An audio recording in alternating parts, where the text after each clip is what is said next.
किसान आंदोलन के 27वें दिन कृषि मंत्री से मिला किसानों का प्रतिनिधिमंडल। बैठक में किसानों ने कानून को बताया बहुत फायदेमंद, साथ ही कानून में कोई परिवर्तन न होने की कही बात। लंदन से दिल्ली आए 5 यात्री निकले कोरोना पॉजिटिव मिले लोगों को किया गया क्वारंटीन। 31 दिसंबर तक ब्रिटेन से आने वाली फ्लाइट्स भी की बंद।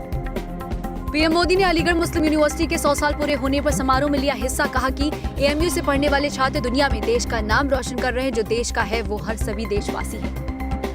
कोरोना वायरस का कहर पूरी दुनिया में बढ़ता ही जा रहा है और अब कोरोना स्ट्रेन का भी डर पूरी दुनिया में फैल रहा है, क्योंकि यूके में स्थिति खराब होती नजर आ रही है। बीती रात भारत में भी 250 लोग ब्रिटेन से दिल्ली एयरपोर्ट पर पहुंचे। इन सभी लोगों का कोविड टेस्ट हुआ और इसमें 5 लोग कोरोना पॉजिटिव पाए गए हैं। देखें पूरी रिपोर्ट और जानें अब आगे सरकार क्या कर रही है।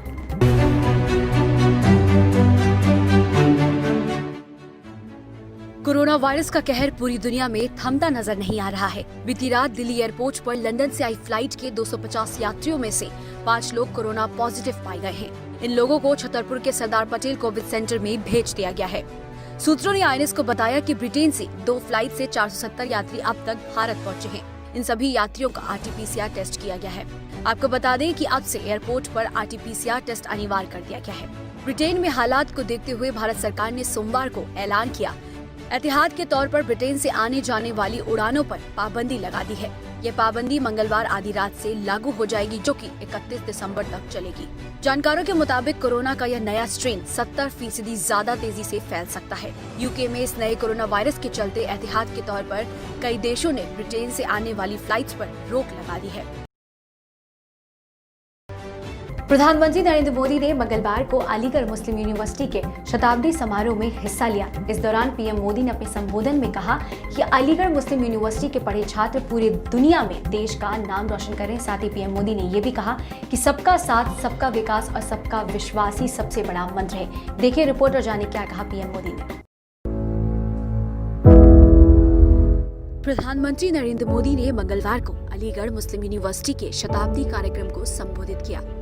पीएम मोदी ने इस दौरान एएमयू के योगदान की तारीफ की और कहा कि एएमयू से तालीम लिए लोग आपको दुनिया के हर देश में मिल जाएंगे। साथ ही यहाँ से निकले लोगों में शेरो शायरी का अलग ही अंदाज देखने को मिलता है। आज एएमयू से तालीम लेकर निकले सारे लोग भारत के सर्वश्रेष्ठ स्थानों पर और संस्थानों में नहीं बल्कि दुनिया के सैकड़ों देशों में छाए हुए हैं। मुझे विदेश यात्रा के दौरान अक्सर यहां के अलुमनाई मिलते हैं जो बहुत गर्व से बताते हैं कि मैं एएमयू से पढ़ा हूं। एएमयू के अलुमनाई कैंपस से अपने साथ हंसी मजाक और शेरो शायरी का एक अलग अंदाज लेकर आते हैं। वो दुनिया में कहीं भी हो भारत की संस्कृति का प्रतिनिधित्व करते हैं। पीएम ने अपने संबोधन में कहा कि एएमयू में एक मिनी इंडिया बसता है। यहाँ उर्दू, हिंदी, अरबी, संस्कृत पढ़ाई जाती है। साथ ही पीएम ने ये भी बोला कि यहाँ की लाइब्रेरी में कुरान है तो गीता, रामायण के अनुवाद भी हैं। मुझे बहुत सारे लोग बोलते हैं कि एएमयू कैंपस अपने आप में एक शहर की तरह है। अनेकों डिपार्टमेंट्स, दर्जनों हॉस्टल्स, हजारों टीचर्स, प्रोफेसर्स, लाखों स्टूडेंट्स के बीच एक मिनी इंडिया भी नजर आता है। एएमयू में भी एक तरफ उर्दू पढ़ाई जाती है तो हिंदी भी, अरबी पढ़ाई जाती है तो यहां संस्कृत की शिक्षा का भी एक सदी पुराना संस्थान है। पीएम मोदी ने अपने संबोधन में कहा कि सर सैयद का संदेश कहता है कि हर किसी की सेवा करें, चाहे उसका धर्म या जाति कुछ भी हो। आज हर एक नागरिक को बिना किसी भेदभाव के विकास का लाभ मिल रहा है। पीएम बोले कि नागरिक संविधान से मिले अधिकारों को लेकर निश्चिंत रहें। सबका साथ, सबका विकास और सबका विश्वास ही सबसे बड़ा मंत्र है। अपनी इस बात को विस्तार देते हुए सर सैयद ने एक उदाहरण भी दिया था।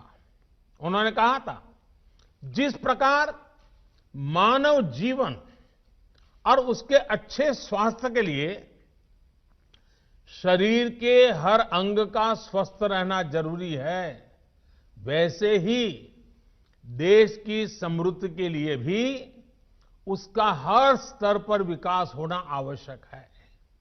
साथियों, आज देश भी उस मार्ग पर बढ़ रहा है जहां प्रत्येक नागरिक को बिना किसी भेदभाव देश में हो रहे विकास का लाभ मिले। देश आज उस मार्ग पर बढ़ रहा है जहां का प्रत्येक नागरिक संविधान से मिले अपने अधिकारों को लेकर निश्चिंत रहे, अपने भविष्य को लेकर के निश्चिंत रहे। देश आज उस मार्ग पर बढ़ रहा है जहां मजहब की वजह से कोई पीछे न छूटे, सभी को आगे बढ़ने के समान अवसर मिले, सभी अपने सपने पूरे करें। सबका साथ, सबका विकास, सबका विश्वास, यह मंत्र इसका मूल आधार है। साथ ही महिलाओं की शिक्षा पर पीएम मोदी बोले कि अगर महिला शिक्षित होती है तो पूरी पीढ़ी शिक्षित हो जाती है। पीएम मोदी ने बताया कि आज हमारी सरकार ने 3 तलाक से पीड़ित महिलाओं की मदद करने का फैसला लिया।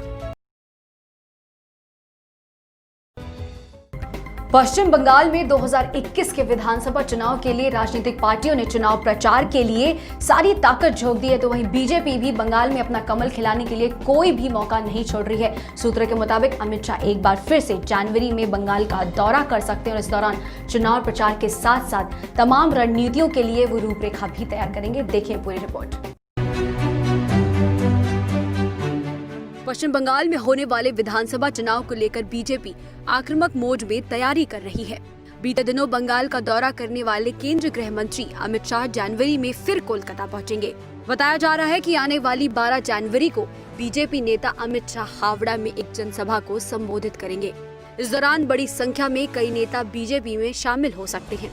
बता दें कि 12 जनवरी को ही स्वामी विवेकानंद की जयंती है, जिनका नाता बंगाल से है।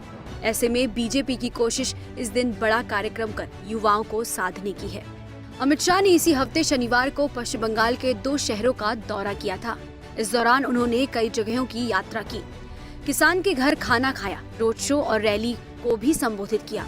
शनिवार को पूर्व मेदिनीपुर में सभा की थी, जहां सुवेंदु अधिकारी ने तृणमूल कांग्रेस छोड़कर भाजपा का झंडा थामा था। बहरहाल पश्चिम बंगाल में आगामी विधानसभा चुनाव को लेकर बीजेपी और टीएमसी की लड़ाई तेज होती जा रही है। टीएमसी की ओर से जहां ममता बनर्जी लगातार केंद्र और बीजेपी पर आक्रामक है, तो बीजेपी की ओर से खुद अमित शाह ने कमान संभाली हुई है।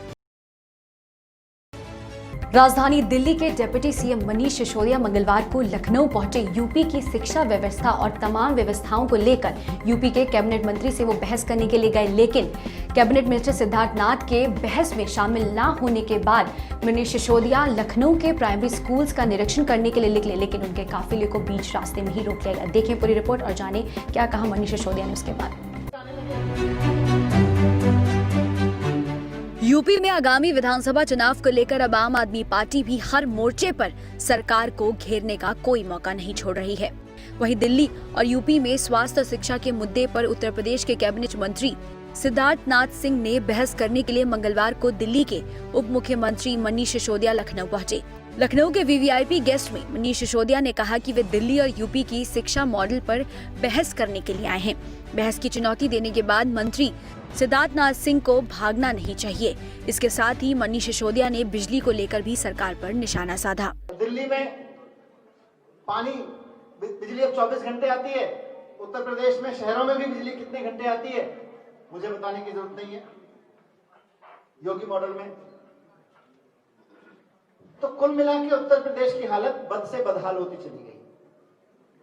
5 साल पहले दिल्ली में जो काम शुरू हुए थे वो सारी दुनिया में तारीफ हो रही है, और ऐसा इसलिए हो सका क्योंकि दिल्ली के लोगों ने ईमानदार पार्टी को चुना, आम आदमी पार्टी को चुना, केजरीवाल जी को मुख्यमंत्री बनाया।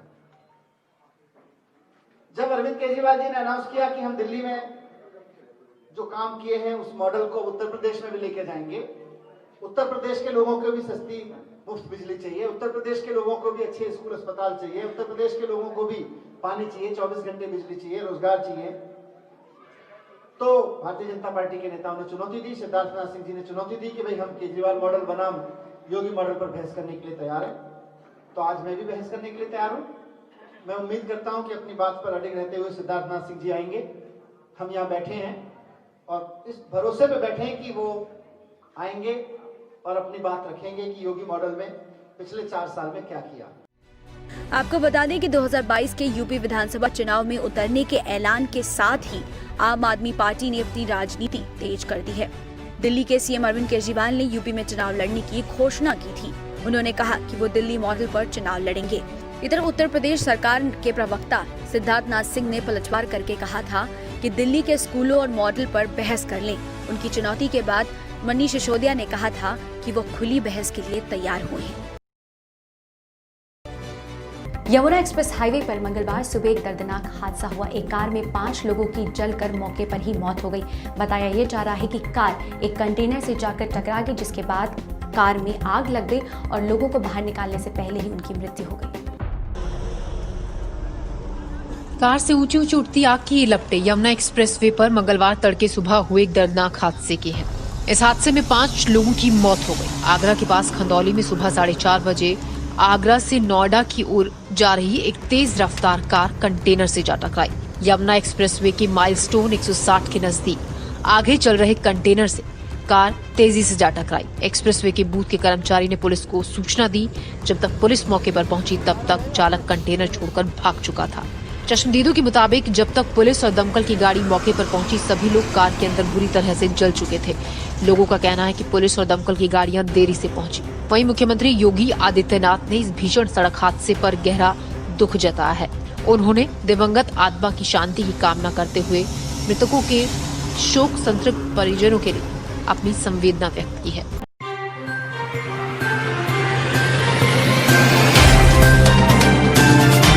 Subscribe now and press the bell icon. Never miss an update.